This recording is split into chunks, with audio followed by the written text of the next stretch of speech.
Hello दोस्तों, आपका हमारी यूट्यूब चैनल कृष्णा में स्वागत है। आज हम आपके लिए महाभारत के युद्ध के चर्चित 10 श्राप लाए हैं, जिसे जानकर आप दंग रह जाएंगे। शाप शब्द संस्कृत भाषा के श्राप का अपभ्रंश है। शाप को उर्दू में बद्दुआ देना कहते हैं, तो अंग्रेजी में कर्स कह सकते हैं। कई जगह शाप को शार्प यानी तीखे रूप में भी प्रयोग किया गया है, जैसे अंग्रेजी के नियर को हिंदी के निकट और नियरे शब्द से लिया गया माना जाता है। आपने सुना होगा, निंदक नियरे राखिए। खैर, संपूर्ण महाभारत चमत्कार, रहस्य, वरदान और शाप का एक लेखा जोखा है। महाभारत में वैसे तो सैकड़ों शाप और वरदान मिल जाएंगे, लेकिन हम यहाँ कुछ प्रमुख शाप के बारे में ही आपको बताएंगे, जो बहुत ही चर्चित रहे हैं। पहला शाप। एक बार ध्रुव नामक वसु ने वशिष्ठ ऋषि की कामधेनु का हरण कर लिया। इससे वशिष्ठ ऋषि ने ध्रुव से कहा कि ऐसा काम तो मनुष्य कर सकते हैं, इसलिए तुम 8 वसु मनुष्य हो जाओ। यह सुनकर वसुओं ने घबराकर वशिष्ठ जी की प्रार्थना की, तो उन्होंने कहा कि अन्य वसु तो वर्ष का अंत होने पर मेरे शाप से छुटकारा पा जाएंगे, लेकिन इस ध्रुव को अपनी करनी का फल भोगने के लिए एक जन्म तक मनुष्य बनकर पीड़ा भोगनी ही होगी। यह सुनकर वसुओं ने गंगा जी के पास जाकर उन्हें वशिष्ठ जी के शाप को विस्तार से बताया और यह प्रार्थना की कि आप मृत्यु लोक में अवतार लेकर हमें गर्भ में धारण करें, और जो ही हम जन्म लें हमें पानी में डुबो दें। इस तरह हम जल्दी से सभी मुक्त हो जाएंगे। गंगा माता ने स्वीकार कर लिया और वे युक्तिपूर्वक शांतनु राजा की पत्नी बन गई और शांतनु से वचन भी ले लिया। शांतनु से गंगा के गर्भ में पहले जो 7 पुत्र पैदा हुए थे, उन्हें उत्पन्न होते ही गंगा जी ने पानी में डुबो दिया, जिससे 7 वसु तो मुक्त हो गए, लेकिन 8वें में शांतनु ने गंगा को रोककर इसका कारण जानना चाहा। गंगा जी ने राजा की बात मानकर वसुओं को वशिष्ठ के शाप का सब हाल कह सुनाया। राजा ने उस 8वें पुत्र को डुबोने नहीं दिया और इस वचन भंगता के कारण गंगा 8वें पुत्र को सौंपकर अंतर्ध्यान हो गई। यही बालक ध्रुव नामक वसु था। यही बालक आगे चलकर भीष्म कहलाया। दूसरा शाप। अम्बा का शाप। सत्यवती के गर्भ से महाराज शांतनु को चित्रागद और विचित्रवीर्य नाम के 2 पुत्र हुए थे। शांतनु की मृत्यु के बाद चित्रागद राजा बनाए गए, किंतु गंधर्वों के साथ युद्ध में उनकी मृत्यु हो गई। तब विचित्रवीर्य बालक ही थे। फिर भी भीष्म विचित्रवीर्य को सिंहासन पर बैठाकर खुद राज कार्य करने लगे। विचित्रवीर्य के युवा होने पर भीष्म ने बलपूर्वक काशीराज की 3 पुत्रियों का हरण कर लिया और वे उनका विवाह विचित्रवीर्य से करना चाहते थे, क्योंकि भीष्म चाहते थे कि किसी भी तरह अपने पिता शांतनु का कुल बढ़े। लेकिन बाद में बड़ी राजकुमारी अम्बा को छोड़ दिया गया, क्योंकि वह साल्वराज को चाहती थी। लेकिन साल्वराज के पास जाने के बाद अम्बा को साल्वराज ने स्वीकार करने से मना कर दिया। अम्बा के लिए यह दुखदायी स्थिति हो चली थी। अम्बा ने अपनी इस दुर्दशा का कारण भीष्म को समझकर उनकी शिकायत परशुराम जी से की। परशुराम जी ने अन्याय के खिलाफ लड़ने की ठान ली। परशुराम जी ने भीष्म से कहा कि तुमने अम्बा का बलपूर्वक अपहरण किया है, अतः अब तुम्हें इससे विवाह करना ही होगा, अन्यथा मुझसे युद्ध के लिए तैयार हो जाओ। भीष्म और परशुराम जी का 21 दिनों तक भयंकर युद्ध हुआ। अंत में ऋषियों ने परशुराम को सारी व्यथा कथा और ब्रह्मचर्य के प्रण की बात सुनाई और भीष्म की स्थिति से भी उनको अवगत कराया। तब कहीं परशुराम जी ने ही युद्ध का विराम किया।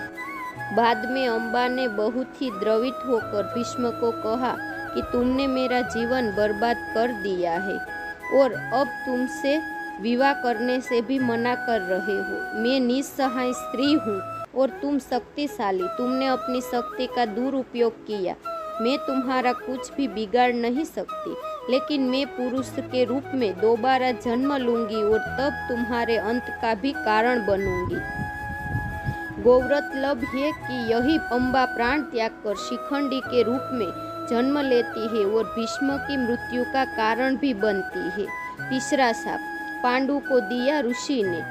भीष्म की प्रतिज्ञा के बाद कुरुवंश का इतिहास बदल गया। महाभारत के अनुसार पांडु अंबालिका और ऋषि वेदव्यास के पुत्र थे। वे पांडवों के धर्मपिता और धृतराष्ट्र के छोटे भाई थे। धृतराष्ट्र के अंधे होने के कारण पांडु को हस्तिनापुर का शासक बनाया गया। एक बार राजा पांडु अपनी दोनों रानियों कुंती और माद्री के साथ आखेट कर रहे थे कि तभी उन्होंने मृग होने के भ्रम में बाण चला दिया, जो एक ऋषि को जाकर लगा। उस समय वह ऋषि अपनी पत्नी के साथ सहवास कर रहे थे और उसी अवस्था में उन्हें बाण लग गया। इसलिए उन्होंने पांडु को श्राप दे दिया कि जिस अवस्था में उनकी मृत्यु हो रही है, उसी प्रकार जब भी पांडु अपनी पत्नियों के साथ सहवास होंगे तो उनकी भी मृत्यु हो जाएगी। उस समय पांडु की कोई संतान नहीं थी। अब उनके लिए यह संकट की बात हो चुकी थी। जब उन्होंने यह बात कुंती को बताई तो कुंती ने उन्हें ऋषि दुर्वासा द्वारा उनको मिले वरदान की बात कही। इस वरदान से कुंती किसी भी देवता का आवाहन कर उन्हें बुलाकर उनके साथ नियोग कर सकती थी। विवाह पूर्व उन्होंने सूर्यदेव का आवाहन किया था, जिसके चलते कर्ण का जन्म हुआ था, लेकिन कुंती ने लोक लज्जा के कारण उसे नदी में बहा दिया था। खैर, पांडु मान गए। तब कुंती ने एक एक कर कई देवताओं का आवाहन किया। इस प्रकार माद्री ने भी देवताओं का आवाहन किया। तब कुंती को 3 और माद्री को 2 पुत्र प्राप्त हुए, जिनमें युधिष्ठिर सबसे ज्येष्ठ थे। कुंती के अन्य पुत्र थे भीम और अर्जुन तथा माद्री के पुत्र थे नकुल व सहदेव। कुंती ने धर्मराज वायु एवं इंद्र देवता का आवाहन किया था, तो माद्री ने अश्विन कुमारों का। एक दिन वर्षा ऋतु का समय था और पांडु और माद्री वन में विहार कर रहे थे। उस समय पांडु अपने काम वेग पर नियंत्रण न रख सके और माद्री के साथ सहवास करने के उतावले हो गए, और तब ऋषि का श्राप महाराज पांडु की मृत्यु के रूप में फलित हो गया। माद्री पांडु की मृत्यु बर्दाश्त नहीं कर सकी और उनके साथ सती हो गई। यह देखकर पुत्रों के पालन पोषण का भार अब कुंती पर आ गया था। उसने अपने मायके जाने के बजाय हस्तिनापुर का रुख लिया। हस्तिनापुर में रहने वाले ऋषि मुनि सभी पांडवों का राजा पांडु का पुत्र मानते थे, तो वे सभी मिलकर पांडवों को राजमहल छोड़कर आ गए। कुंती के कहने पर सभी ने पांडवों को पांडु का पुत्र मान लिया और उनका स्वागत किया। राजमहल में कुंती का सामना गांधारी से भी हुआ। कुंती वसुदेव जी की बहन और भगवान श्री कृष्ण की बुआ थी, तो गांधारी गंधार नरेश की पुत्री और राजा धृतराष्ट्र की पत्नी थी। चौथा शाप कर्ण को मिला। उस काल में द्रोणाचार्य, परशुराम और वेदव्यास को ही ब्रह्मास्त्र चलाना और किसी के द्वारा ब्रह्मास्त्र का उपयोग किए जाने पर उसे असफल कर देना याद था। उन्होंने यह विद्या अपने कुछ खास शिष्यों को ही प्रदान की थी। उसमें भी किस तरह ब्रह्मास्त्र को असफल करना, यह कम ही शिष्यों को याद था। जब द्रोणाचार्य ने कर्ण के सूत पुत्र होने को जानकर ब्रह्मास्त्र विद्या सिखाने से इनकार कर दिया, तब वे परशुराम के पास पहुंच गए। परशुराम ने प्रण लिया था कि वे इस विद्या को किसी ब्राह्मण को सिखाएंगे, क्योंकि इस विद्या के दुरुपयोग का खतरा बढ़ गया था। उस काल में तापस, कुशाग्र, विनम्र, ब्रह्मज्ञाता और विद्यावान लोगों को ही ब्राह्मण कहा जाता था। कर्ण यह सीखना चाहता था, तो उसने परशुराम के पास पहुंचकर खुद को ब्राह्मण का पुत्र बताया और उनसे यह विद्या सीख ली। परशुराम ने ब्रह्मास्त्र के अलावा कर्ण को अन्य सभी अस्त्र शस्त्रों की शिक्षा भी दी थी। फिर एक दिन जंगल में कहीं जाते हुए परशुराम जी को थकान महसूस हुई। उन्होंने कर्ण से कहा कि वे थोड़ी देर सोना चाहते हैं। कर्ण ने उनका सिर अपनी गोद में रख लिया। परशुराम गहरी नींद में सो गए। तभी कहीं से एक कीड़ा आया और वह कर्ण की जांघ पर डंक मारने लगा। कर्ण की जांघ पर घाव हो गया, लेकिन परशुराम की नींद खुल जाने के भय से वह चुपचाप बैठा। घाव से खून बहने लगा। बहते खून ने जब परशुराम को छुआ तो उनकी नींद खुल गई। उन्होंने कर्ण से पूछा कि तुमने उस कीड़े को हटाया क्यों नहीं? कर्ण ने कहा कि आपकी नींद टूटने का डर था, इसलिए।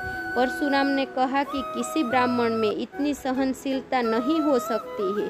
तुम जरूर कोई क्षत्रिय हो, सच सच बताओ। तब कर्ण ने सच बता दिया। क्रोधित परशुराम ने कर्ण को उसी समय श्राप दे दिया कि तुमने मुझसे जो भी विद्या सीखी है वह झूठ बोलकर सीखी है, इसलिए जब भी तुम्हें इस विद्या की सबसे ज्यादा आवश्यकता होगी तभी तुम इसे भूल जाओगे। कोई भी दिव्यास्त्र का उपयोग कभी नहीं कर पाओगे। 5वां श्राप अर्जुन को मिला। अर्जुन सशरीर इंद्र सभा में गया तो उनके स्वागत में उर्वशी, रंभा आदि अप्सराओं ने नृत्य किए।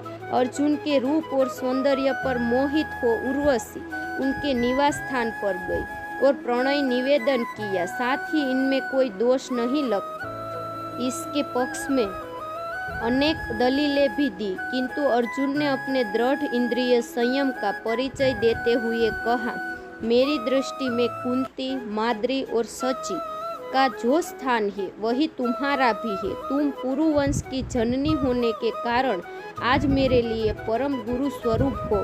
हे वरवर्णिनी, मैं तुम्हारे चरणों में मस्तक रखकर तुम्हारी शरण में आया हूँ। तुम लौट जाओ। मेरी दृष्टि में तुम माता के समान पूजनीय हो और पुत्र के समान मानकर तुम्हें मेरी रक्षा करनी चाहिए। उर्वशी अपने कामुक प्रदर्शन और तर्क देकर अपनी काम वासना तृप्त करने में असफल रही तो क्रोधित होकर उसने अर्जुन को 1 वर्ष तक नपुंसक होने का श्राप दे दिया। अर्जुन ने उर्वशी के शापित होना स्वीकार किया, परंतु संयम नहीं तोड़ा। जब यह बात उनके पिता इंद्र को पता चली तो उन्होंने अर्जुन से कहा, हे पुत्र, तुमने तो अपनी इंद्रिय संयम द्वारा ऋषियों को भी पराजित कर दिया। तुम जैसे पुत्र को पाकर कुंती वात्सव में श्रेष्ठ पुत्र वाली है। उर्वशी का श्राप तुम्हें वरदान रूप सिद्ध होगा। भूतल पर वनवास के 13वें वर्ष में तुम्हें अज्ञातवास करना पड़ेगा। उस समय यह सहायक होगा। उसके बाद तुम अपना पुरुषत्व फिर से प्राप्त कर लोगे। इस शाप के चलते अज्ञातवास के समय अर्जुन ने विराट के महल में नर्तक वेश में रहकर विराट की राजकुमारी को संगीत और नृत्य की विद्या सिखाई थी। तत्पश्चात वे श्राप मुक्त हो गए थे। 6ठा श्राप श्री कृष्ण को वंश के नाश का। धर्म के विरुद्ध आचरण करने के दुष्परिणाम स्वरूप अंत में दुर्योधन आदि मारे गए और कौरव वंश का विनाश हो गया। महाभारत युद्ध के पश्चात सांत्वना देने के उद्देश्य से भगवान श्री कृष्ण गांधारी के पास गए। गांधारी अपने 100 पुत्रों की मृत्यु के शोक में अत्यंत व्याकुल थी। भगवान श्री कृष्ण को देखते ही गांधारी ने क्रोधित होकर उन्हें श्राप दे दिया कि तुम्हारे कारण जिस प्रकार से मेरे 100 पुत्रों का नाश हुआ है, उसी प्रकार तुम्हारे वंश का भी आपस में एक दूसरे को मारने के कारण नाश हो जाएगा। भगवान श्री कृष्ण ने गांधारी से कहा, देवी, मैं आपके दुख को समझ सकता हूँ। यदि मेरे वंश के नाश से तुम्हें आत्मशांति मिलती है तो ऐसा ही होगा, मुझे स्वीकार है। भगवान श्री कृष्ण ने माता गांधारी के उस श्राप को पूर्ण करने के लिए अपने कुल के यादवों की मति फेर दी। इसका यह मतलब नहीं कि गांधारी ने यदुओं के वंश के नाश का श्राप दिया था। उन्होंने तो सिर्फ कृष्ण वंश को श्राप दिया था। महाभारत का युद्ध समाप्त हो चुका था। कृष्ण द्वारिका में ही रहते थे। पांडव भी युधिष्ठिर को राज्य सौंपकर जंगल में चले गए थे। एक दिन अहंकार के वश में आकर कुछ यदुवंशी बालकों ने दुर्वासा ऋषि का अपमान कर दिया। गांधारी के बाद इस दुर्वासा पर दुर्वासा ऋषि ने भी श्राप दिया कि तुम्हारे वंश का नाश हो जाए। उनके श्राप के प्रभाव से कृष्ण के सभी यदुवंशी भयभीत हो गए। इस भय के चलते ही एक दिन कृष्ण की आज्ञा से सभी एक यदु पर्व पर सोमनाथ के पास स्थित प्रभास क्षेत्र में आ गए। पर्व के हर्ष में उन्होंने अति नशीली मदिरा पी ली और मत वाले होकर एक दूसरे को मारने लगे। इस तरह भगवान श्री कृष्ण को छोड़कर कुछ ही जीवित बचे रह गए। एक कथा के अनुसार संयाग से सांब के पेट से निकले मुसल को जब भगवान श्री कृष्ण की आज्ञा से रगड़ा गया था तो उसके चूर्ण को इसी तीर्थ के तट पर फेंका गया था, जिससे उत्पन्न हुई झाड़ियों को यादवों ने एक दूसरे को मारना शुरू कर दिया था। ऋषियों के श्राप से उत्पन्न हुई इन्हीं झाड़ियों ने तीक्ष्ण अस्त्र शस्त्रों का नाकाम किया और सारे प्रमुख यदुवंशियों का यहाँ भी विनाश हुआ। महाभारत के मौसल पर्व में इस युद्ध का रोमांचकारी विवरण है। सारे यादव प्रमुख इस गृह युद्ध में मारे गए। बचे लोगों ने कृष्ण के कहे अनुसार द्वारका छोड़ दी और हस्तिनापुर की शरण ली। यादवों और उनके भोज्य गणराज्यों का अंत होते ही कृष्ण की बसाई द्वारिका सागर में डूब गई। भगवान कृष्ण इसी प्रभात क्षेत्र में अपने कुल का नाश देखकर बहुत व्यतीत थे। वे वहीं रहने लगे। उनसे मिलने कभी कभार युधिष्ठिर आते थे। एक दिन वे इसी प्रभास क्षेत्र में वन में एक पीपल के वृक्ष के नीचे योग निद्रा में लेटे थे। तभी जरा नामक एक बहेलिये ने भूलवश उन्हें हिरण समझकर विषण युक्त बाण चला दिया, जो उनके पैर के तलुए में आकर लग गया और भगवान श्री कृष्ण ने इसी को बहाना बनाकर अपना देह त्याग दिया। महाभारत युद्ध के ठीक 36 वर्ष बाद उन्होंने अपनी देह इसी क्षेत्र में त्याग दी थी। महाभारत का युद्ध हुआ था तब वे लगभग 56 वर्ष के थे। उनका जन्म 31 ईसा पूर्व में हुआ था। इस मान से 30-20 ईसा पूर्व उन्होंने 92 वर्ष की उम्र में देह त्याग दी थी। अंत में कृष्ण के प्रपौत्र व्रज अथवा व्रजनाभ द्वारिका के यदुवंश के अंतिम शासक थे, जो यदुओं की आपसी लड़ाई में जीवित बच गए थे। द्वारिका के समुद्र में डूबने पर अर्जुन द्वारा किए गए और वज्र तथा शेष बची यादव महिलाओं को हस्तिनापुर ले गए। कृष्ण के प्रपौत्र व्रज को हस्तिनापुर में मथुरा का राजा घोषित किया। वज्रनाभ के नाम से ही मथुरा क्षेत्र को ब्रज मंडल भी कहा जाता है। 7वां श्राप अश्वत्थामा को श्री कृष्ण ने दिया। महाभारत के युद्ध में अश्वत्थामा ने ब्रह्मास्त्र छोड़ दिया था, जिसके चलते लाखों लोग मारे गए थे। अश्वत्थामा के इस कृत्य से कृष्ण क्रोधित हो गए थे और उन्होंने अश्वत्थामा को शाप दिया था कि तू इतने वधों का पाप ढोटा हुआ 3000 वर्ष तक निर्जन स्थानों में भटकेगा। तेरे शरीर से सदैव रक्त की दुर्गंध निःसृत होती रहेगी। तू अनेक रोगों से पीड़ित रहेगा। व्यास ने श्री कृष्ण के वचनों का अनुमोदन किया। कहते हैं कि अश्वत्थामा इस शाप के बाद रेगिस्तानी इलाके में चला गया था और वहाँ रहने लगा था। कुछ लोग मानते हैं कि वह अरब चला गया था। उत्तर प्रदेश में प्रचलित मान्यता के अनुसार अरब में उसने कृष्ण और पांडवों के धर्म को नष्ट करने की प्रतिज्ञा ली थी। हालांकि भारत में लोग दावा करते हैं कि अमुक जगहों पर अश्वत्थामा आता रहता है, लेकिन अब तक इसकी सच्चाई की पुष्टि नहीं हुई है। यदि हम यह माने कि उनको मात्र 3000 वर्षों तक जिंदा रहने का ही शाप था, तो फिर वे अब तक मर चुके होंगे, क्योंकि महाभारत युद्ध को हुए 3000 वर्ष कभी के हो चुके हैं। लेकिन यदि उनको कलिकाल के अंत तक भटकने का शाप दिया गया था, तो 8वां श्राप दुर्योधन को मिला। एक बार वेदव्यास ने धृतराष्ट्र से मिलकर कहा कि महर्षि मैत्रेय यहाँ आ रहे हैं। वे पांडवों से मिलकर अब आप लोगों से मिलना चाहते हैं। वे ही तुम्हारे पुत्र को पांडवों से मेल मिलाप का उपदेश देंगे। इस बात की सूचना मैं दे देता हूँ कि वे जो कुछ भी कहे बिना तर्क वितर्क के मान लेना। मैं ऐसा इसलिए कह रहा हूँ कि मैत्रेय की आज्ञा का उल्लंघन हुआ तो वे क्रोध में आकर श्राप भी दे सकते हैं, इसलिए शांतिपूर्वक उनकी बातें सुन लेना। अमल करना या नहीं करना यह तुम्हारे ऊपर निर्भर करता है। इतना कहकर वेदव्यास जी चले गए। धृतराष्ट्र महर्षि मैत्रेय के आते ही अपने पुत्रों सहित उनकी सेवा सत्कार में लग गए। विश्राम के बाद धृतराष्ट्र ने बड़ी विनय से साथ पूछा, भगवान आपकी यहाँ तक की यात्रा कैसे रही? पांचों पांडव कुशल पूर्वक तो है न? तब मैत्रेय जी ने कहा कि राजन, तीर्थ यात्रा करते हुए वहाँ संयोगवश काम्यक वन में युधिष्ठिर से मेरी भेंट हो गई। वे आजकल तपोवन में रहते हैं। उनके दर्शन के लिए वहाँ बहुत से ऋषि मुनि आते हैं। मैंने वही यह सुना है कि तुम्हारे पुत्रों ने पांडवों को जुए में धोखे से हराकर वन में भेज दिया। वहाँ से मैं तुम्हारे पास आया हूँ। उन्होंने धृतराष्ट्र से इतना कहकर पीछे मुड़ते हुए दुर्योधन से कहा, तुम जानते हो पांडव कितने वीर और शक्तिशाली है। तुमने उनकी शक्ति का अंदाजा नहीं है, शायद इसलिए तुम ऐसी बात कर रहे हो। इसलिए तुम्हें उनके साथ मेल कर लेना चाहिए। मेरी बात मान लो, गुस्से में ऐसा अनर्थ मत करो। महर्षि मैत्रेय की बात सुनकर दुर्योधन को क्रोध आ गया और वह व्यंग्यपूर्ण मुस्कुराते हुए पैर से जमीन कुदेरने लगा। तो हद तो तब हो गई जब उसने अपनी जांघ पर हाथ से ताल ठोक दी।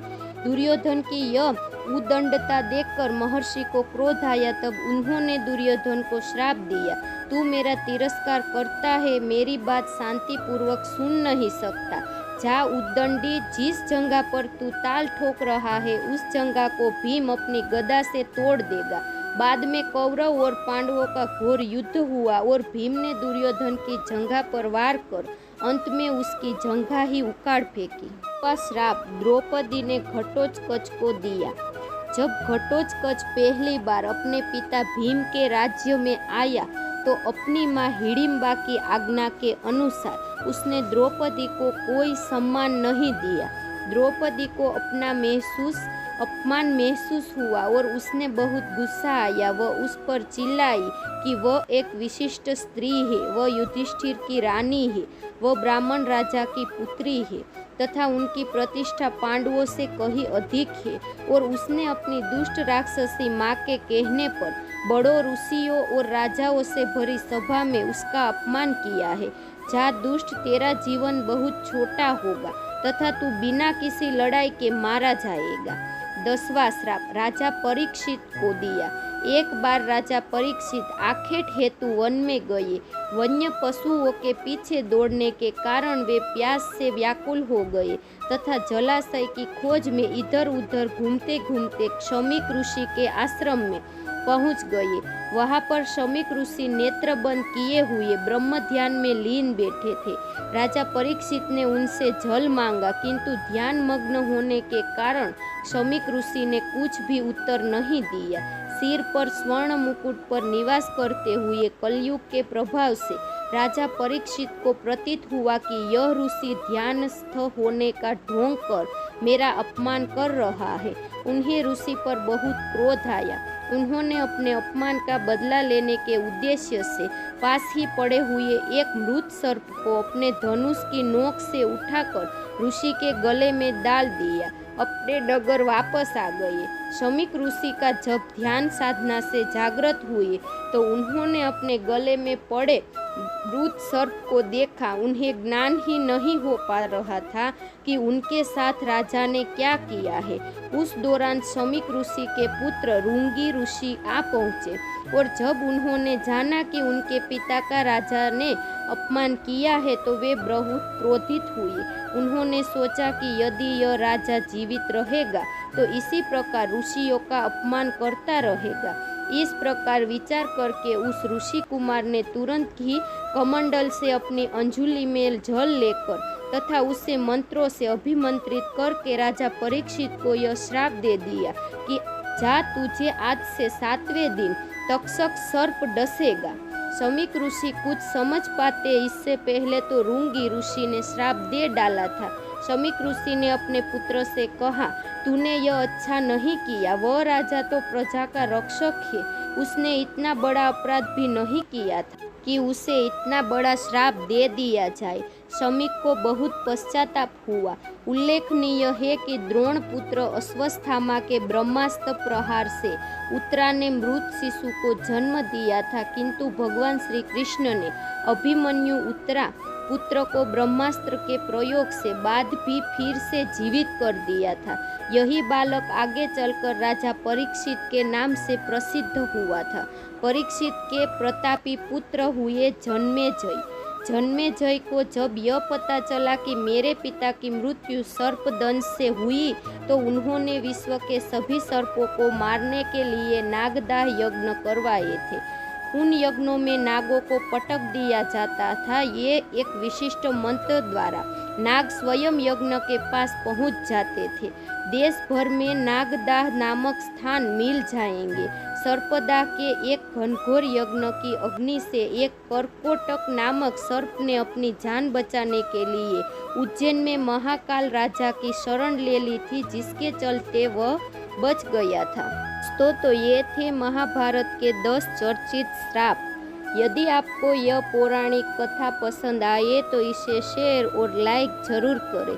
साथ ही और भी धार्मिक पौराणिक कथा को सुनने के लिए हमारी चैनल को सब्सक्राइब करना ना भूलें और नीचे दिए गए कमेंट बॉक्स में हमें ज़रूर बताइए आपका इस कथा के बारे में क्या ख्याल है। यदि कोई प्रश्न है तो आप हमें पूछ सकते हैं, हम आप तक सही जानकारी देने का प्रयत्न अवश्य करेंगे। जय श्री कृष्ण।